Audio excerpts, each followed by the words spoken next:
What is up, everybody? Welcome back to another edition of the Sheehan Show here on Sherdog.com. My name is Sean Sheehan, and I'm absolutely delighted to be joined today by Bryan Lacey to look ahead to Oktagon 52. Bryan, this is a long time coming. I spoke a little bit about Oktagon last year, and I covered a couple of the cards, and I made it kind of my New Year's resolution to cover more Oktagon, to look into more Oktagon, and I'm delighted to have you on here with me. Thanks very much. Happy New Year to you.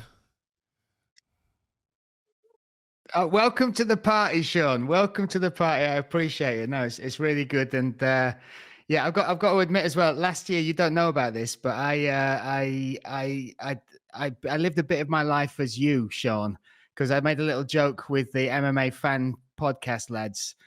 Pip, you got Blake, and obviously Stu.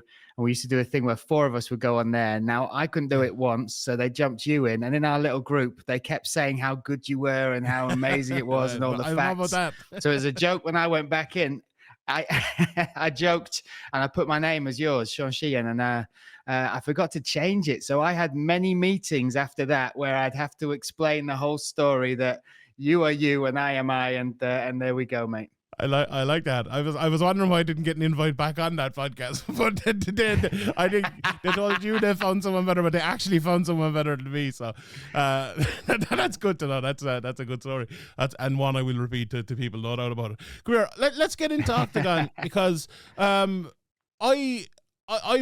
like been trying to get into Oktagon for a while because there has been so many waves made, I suppose, and Oktagon has made itself impossible to ignore. You know, we have a lot of MMA obviously covering the UFC and Bellator and PFL and One Championship, and there's almost no room for more MMA. But when we're forced to watch a product because it's become so good and it's signed so many good fighters and is putting up so much money and everything like that, it's brilliant. It's best case scenario for the fans, for the media, for the fighters as well, especially. Before we get into the card itself and break down this card, can you give us a little bit of background on Oktagon? Obviously, this is 52 events, so Oktagon's not a new promotion by any means, but where did Oktagon start? Where's its main base? Just for maybe people who haven't seen Oktagon before and who are wanting to get into it and have seen, like myself, some of the really good cards they've put on over the last while. Yeah, I think what you describe as getting caught by it and be unable to ignore it is exactly what happened to me, because I was watching events and I watch a lot of fights. It's, you know, and there's so much MMA, there's so much combat sports out there now. But I kept seeing this promotion pop up from Czech Republic, from Slovakia, and full arenas, like 15, 20,000 people. And like the production looked good and the fights looked good. And then I knew Attila Vey and I knew Carlos Vermola from the European, from Bellator, UFC scene, and they fought on Oktagon 15, and I was like, I've got to watch it. I've got to see what this is about. So I stuck it on, and it was amazing. It caught me from the start, and then I started to think there must be something about it. Are they cheap tickets? Are they what do they do? So I dug into that a little bit, and the way they've built their fan base is very unique, I feel, as far as promotions, because they do these other projects like we did with the UK with Octagon Challenge, UK and England and Ireland, like their Stage to the Cage thing. They engage this audience, which is wider than just your normal combat sports audience. It's not just about blokes watching fighting. So they do these projects, these TV projects, that get you hooked. They get you invested in the fighters, that tell the fighters' stories. And that is, for me, the key to why we're so big and so successful, because it's almost like that John Danaher thing. Why would you ignore 75% of the potential audience by just doing it based on the same old promotion and the same type of way of promoting fights? So when you go to these Oktagon events, you will see like boyfriends and girlfriends there, families there. I was at a press conference and I sat at the back because it was all in Czech and Slovak, but I was sat at the back, and in front of me, a full row of all the generations of a family came. So there was the granddad and grandma, the mum and the dad, and then the 2 kids. And they each took turns looking after the kids running around the sort of the seating area. And they all had their own favorite fighter. They all stopped to watch or to listen to. And for me, that's the key as to why we get the different atmosphere. That's why the stadiums are selling out so well across Czech Republic, Slovakia. Now in Germany, it's insane what is going on in Germany. So yeah, I think that's the difference. And as far as where they've come from, it is that TV background. Pavel and Andre are the owners. There's no financial backing. There's no Saudi money. There's no, sort of company over the top of it feeding cash into it.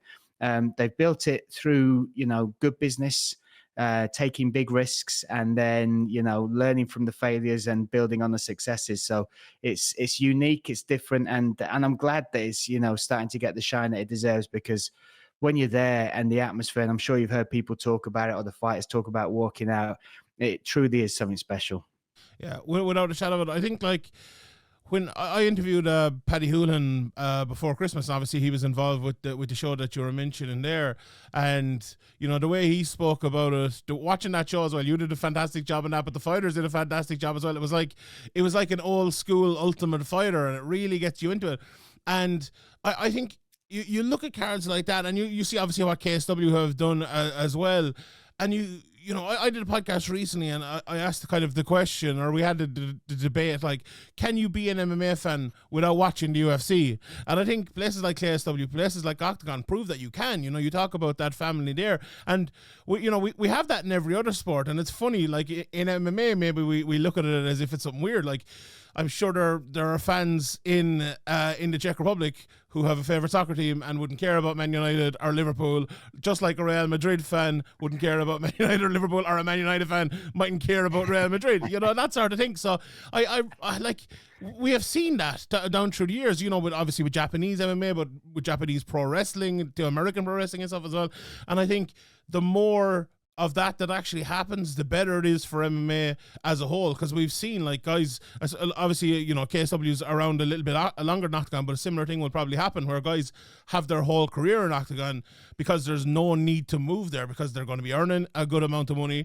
They're going to be massive stars in whichever country they end up fighting in, and you can have a genuine 10 to 12 to 15 year career in a place like that, and it's really, really good to have it. So I'm glad that Octagon's around for one anyway, and I'm sure you are too, to be involved in it and be commentating on it as well. So am I, my friend. So am I. Indeed. Right, let's get into Octagon 52 and talk a little bit about it. And I think another thing Octagon have done recently, and I've covered a lot of the European cards, there's a lot of sharing of talent recently. There's a lot of ex-Cage Warriors fighters on Octagon. There's a lot of ex-Octagon fighters on Cage Warriors and KSW and different places as well. So, very good for the fighters to have different options. And in the main event here, we have Jack Cartwright, obviously the ex-Cage Warriors champion, against Jonas Magard. Talk to us a little bit about that fight, because I'm going to step in here in a second and maybe break down a little bit of the fight and maybe give my pick as well. But I was looking at on YouTube, and they did a little sit down between these two guys, and there's to say there's a bit of needle here would be maybe a bit of an understatement. Where did that kind of start, and how did this turn into a blood feud almost coming into this one? Yeah, so the fact is they do not like each other 100%. There is bad blood between them. I think for sure it's down to the fact that they train near each other. They've got friends, training partners that definitely know each of them, and also I think they want to know that they're the best, especially in that weight class. So when they came together in the cage in Manchester, I didn't expect it to go off like it did. What it's led to now is true animosity. A lot of bad blood. And this is the other thing, the great thing about this fight.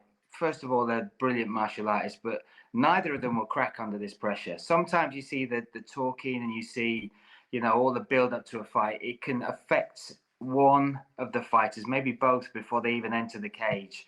These two are so solid as far as their mindset and as far as what they want. And, when they turn up, they truly perform. So it's made brilliant promotion, that's for sure. Yeah, 100%. Like, I think you look at both of them as well, and their fighting styles, as you mentioned there, kind of play into that. Like, I've obviously watched a lot of Jack Cartwright, and I'll talk about him in a second, but Jonas Magard, you watch him, and you look at his record, and you see, he's 14-6, but a lot of submissions, a lot of decisions where he's just putting guys under pressure, bringing them into deep water, pulling them down, either finishing them with submissions or just making it tough on guys. He's one of these guys, I think, where you look at him and you need to watch 2 or 3 fights of him before you really see what he is as a fighter, because he outlasts people, and he's just such a tough guy, and that's the type of fighter you need against Jack Cartwright, because Jack Cartwright at his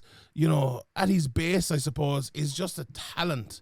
He's a talented boxer, a very talented wrestler, talented jiu-jitsu guy. He's the sort of guy you watch, when he was obviously on the Cage Warriors scene and now at Oktagon as well, that it feels like give him another 10 fights and this guy is going to be really, really, really tough to beat, because it's maybe the in-between bits that he's still young in his career, still learning and still, prioritizing, I suppose, in terms of improvements. And if he is to get that, it's it's going to be tough for everyone. But McGard definitely has that ability. Obviously watching him and commentating on someone like McGard and other fighters, we've got another couple of fighters like that. How good is it to sit there cage side and realize that, okay, one guy or both guys in the fight might have great talent, might have great ability, but this kind of innate cardio and toughness and just willingness to pull a guy into a fight is what's winning a guy a fight and what's taking the fight away from the other guy.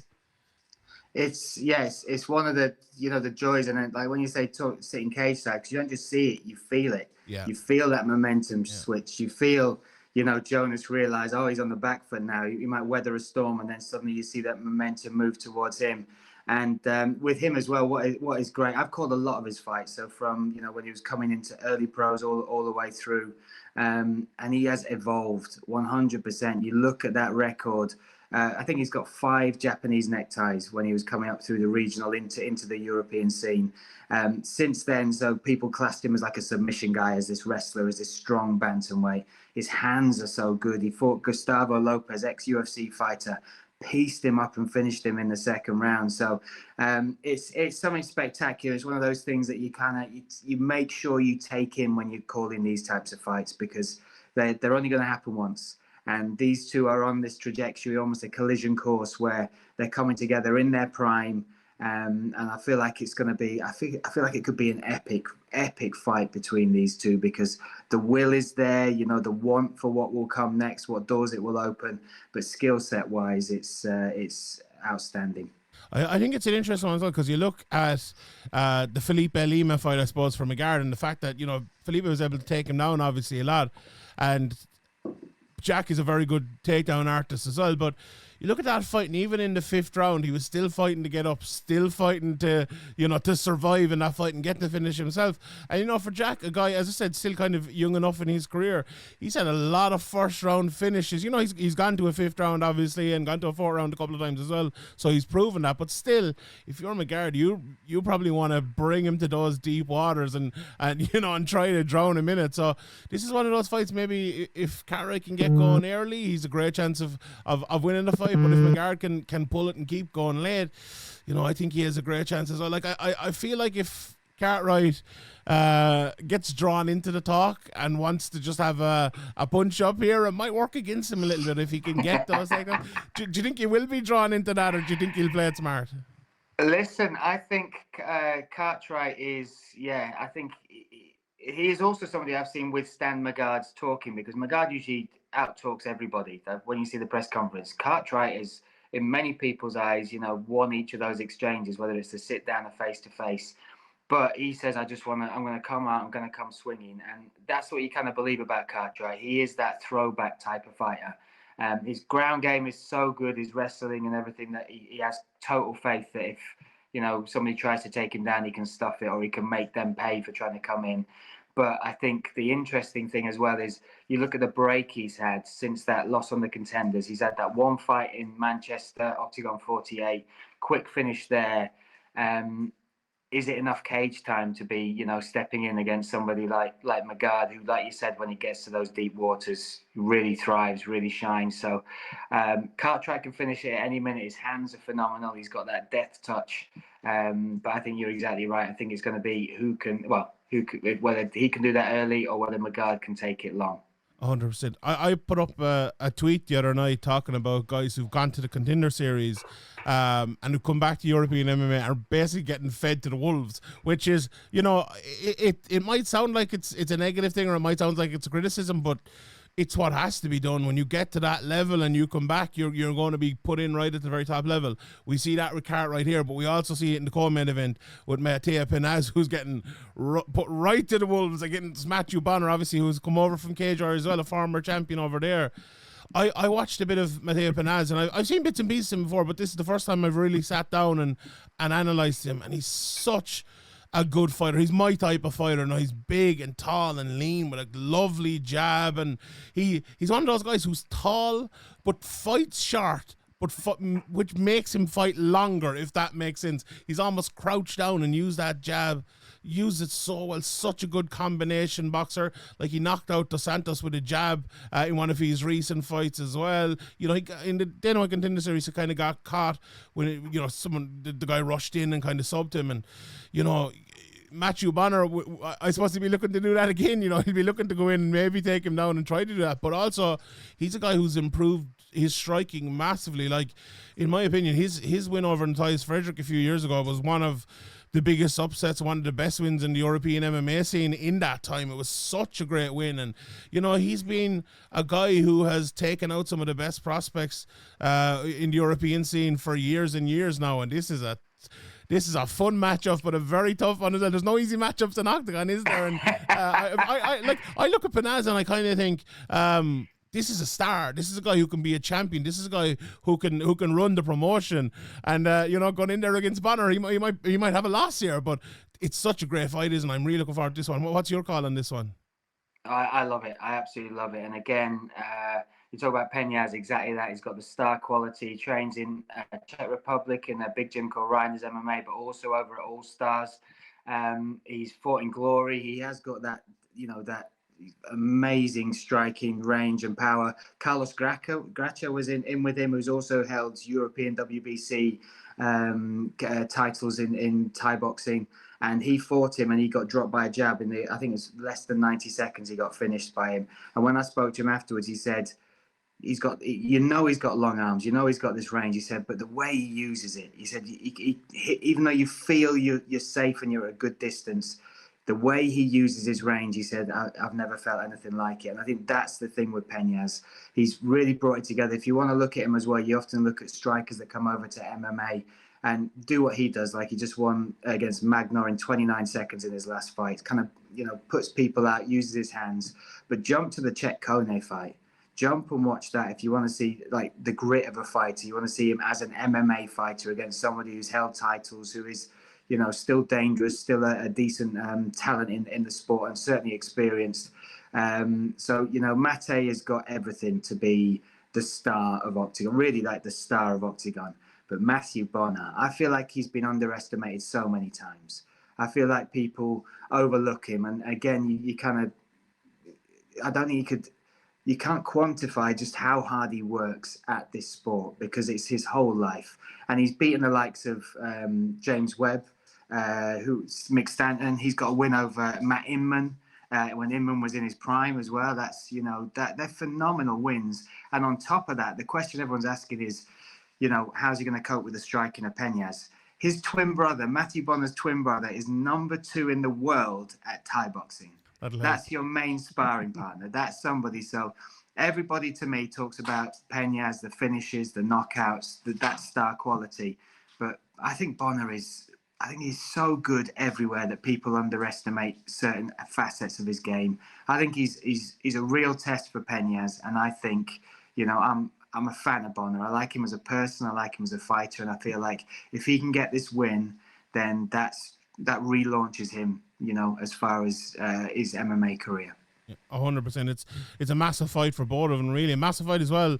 Aaron Abbey versus Chris Daniel. I really like this fight. Chris Daniel, he's almost a throwback fighter. He falls down and goes for heel hooks, and he's calm on the feet, and he's good 1-2s and stuff like that. But he's a guy he's deceptively fast, and he's very good defensively. And the only thing I think he's lacking almost is that big double leg or that huge wrestling ability. But he almost gives up the wrestling and brings lads down on top of him. So, and he'll look him or go for submissions from the bottom. And I love that style. And, Arnaby will be happy enough to do that with him. He'll be happy enough to get on top and land some shots. Like, he's a good striker as well. He kind of hops in and out, very stiff kicks and all like that. But I feel like this one is going to go to the ground. It's going to be a real battle between maybe the jiu-jitsu of Daniel and the wrestling of Aby. But, the fight, I suppose, is secondary here when you have a story like Aaron Aby. It must be great for you commentating on him and for the promotion to have a guy like Aaron Aby.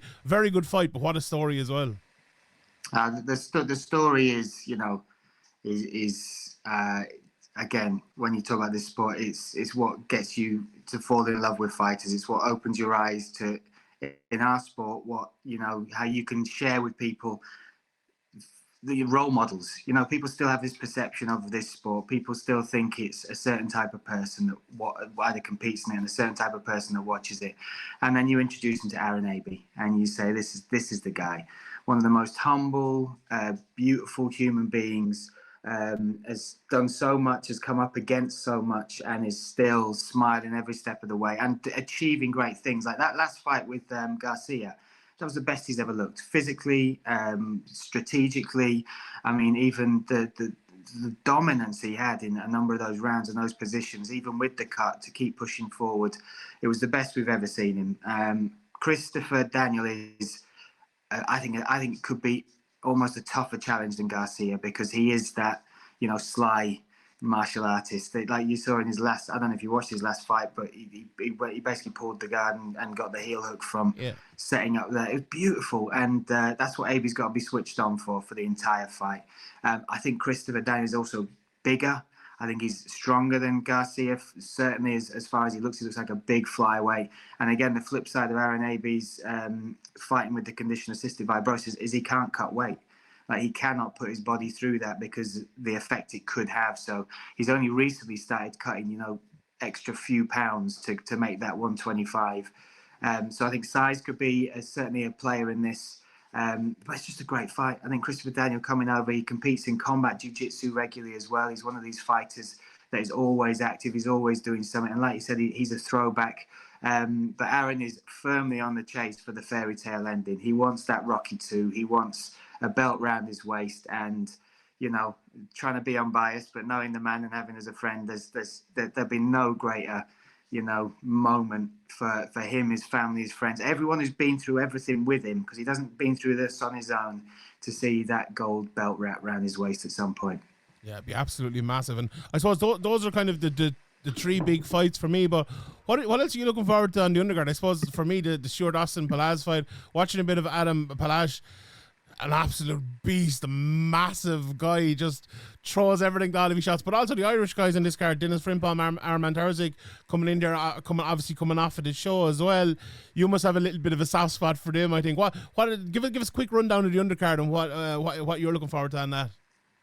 Yes, certainly. I think the rematch between Herzeg and, of course, Jake McHugh is great. That's getting run back. They've kept the social media stuff going. And I think, they are both great guys. That series was nothing without the fighters that were in it, and they were all different types of personalities. They all brought their own story, their own journey, and these two wanted it. It's actually Armand that offered it back to Jake, so that was great, and now they're getting to do it. Dennis Frimpong is one of a kind. He is one of a kind. It's what he's done for himself is great, and he's just being him. He's called his shots. He's when you talk like he does, a lot of people, when they, even with that loss to George Staines, struggle to hold their head back high. But he'll never change, and he should never change, because it's served him well and it's got him this fight. This will be his 30th pro MMA fight. Shiroki's fought kickboxing, boxing, judo, jiu-jitsu, and bare knuckle boxing as well. So you talk about experience, there's a lot on Shiroki's side.